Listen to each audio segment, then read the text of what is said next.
Hi, and welcome again to our set of short videos visiting Israel's 50 must-visit Bible places. Once more, we'd like to thank the Bible Archaeology Digest for providing the pictures and information. Today, we'll be taking a quick look at Hazor, or Hazor.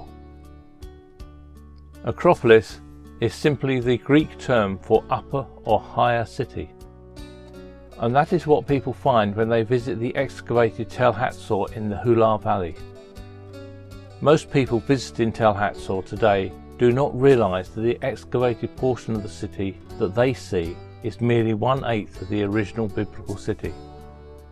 Biblically, Hazor was an important city situated in the northern part of the land, above the Sea of Galilee. The first mention of Hazor in the Bible is in Joshua 11.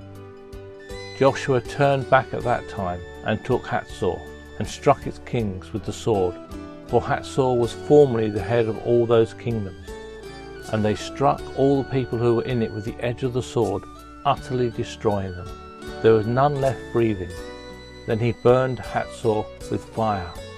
But as for the cities that stood on their mounds, Israel burned none of them, except Hazor only, which Joshua burned. This picture shows the Acropolis from below. The lower city extends to the north and the west from this imposing tell. This is an aerial view of the main Acropolis site. You will note that the upper city, or the Acropolis, is separated from the lower city by a ditch. The lower city extends some distance beyond the right side of this picture. A similar ditch with a rampart also runs along the northern edge of the lower city. The western edge is protected by a huge rampart, and on its southern edge there is a deep ditch. There is plenty of evidence to show that the settlement extended far beyond the enclosed area, probably covering the whole area bounded by the road system. What we cannot tell, without excavation, is the dates for these structures. During the Israelite period, it appears that only the Acropolis had its defences maintained. This picture shows the gate and the stairway leading from the largely unexcavated lower city up into Hazor's Acropolis.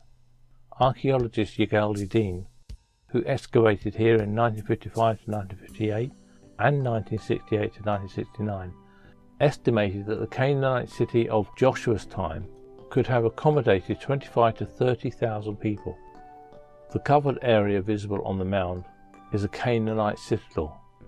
And this here is an Israelite citadel, probably, they believe, built by Ahab in the 9th century BCE. This was destroyed by Tiglath-Pileser III in 732 BCE. The size of the entire city of Hazor was actually 8 times that of the Acropolis.